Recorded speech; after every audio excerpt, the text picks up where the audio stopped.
Hi everyone, for tonight's Nightcap and review, I'm having soda. And tonight I'll be discussing Perfect by Ariana River. I did receive this as an ARC, and of course I'm giving my honest opinion. These are the highlights and the content warnings. And my rating for this book is 4 stars, so what's it about?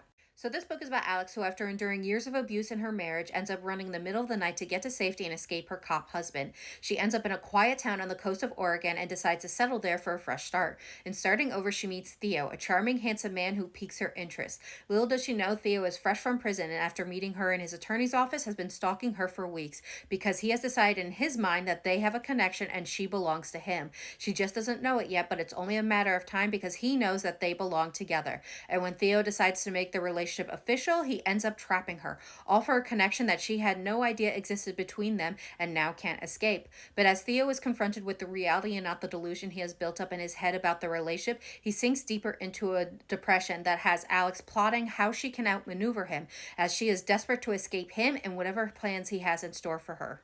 So what are my thoughts? Again, I'm giving this 4 stars. Now, I will say this book is a bit of a mix for me. There were things I liked and things I didn't like, but I want to remind everyone to check their content warnings because this does get a little rough at times.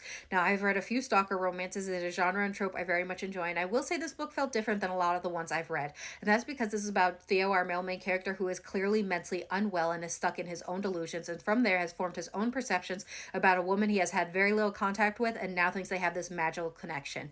Now, I'm not saying this is an accurate representation into the mind of someone who is stuck in these kind of delusions, but I will say there is a representation that doesn't make this sexy or romanticize what is going on and instead shows the real harm that can come to someone who is being stalked. I will say where it obviously differs is that usually when the stalker's delusions are challenged, they will lash out and most times unalive the people they have formed this mindset around or these delusions around. And that is obviously what Alex thinks is going to happen. So she obviously tries to placate him to keep herself safe, but she is a real and flawed person who is traumatized and it has PTSD. And this was long before Theo came around and further traumatized her. So when she is confronting these delusions that he has built up, instead of lashing out at her, he instead wants her to be truthful and honest about who she is so that they can build on that to have a real relationship because they have this magical connection.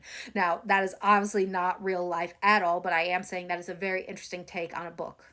Now, I will say the big thing for me is that this book is over 700 pages, and I love thick books, but this book felt like it was over 700 pages. I do feel like it could be edited down because the first half of this book is very slow because you are just going on the day-to-day basis of Alex just trying to live her life unaware that she is being stalked, and then you get scenes of Theo stalking her. But they're not necessarily very exciting. It's just to emphasize the fact that she is unaware and being stalked. Later in the book, it definitely gets more exciting. The last 35 to 40% were my favorite parts of this book, but later on, you also still are getting the same day being relived from Alex and Theo's perspective, and it's just rehashing the same day, even the mundane moments that necessarily didn't have to be there. They're not adding to the story.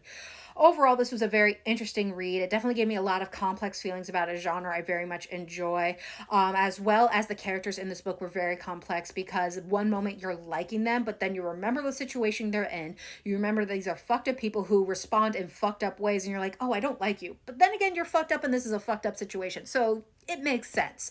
So I definitely did enjoy it. I would recommend it for anyone who's interested, and I hope you check it out. It will be available October 19th, and I hope everyone has a good night and happy readings.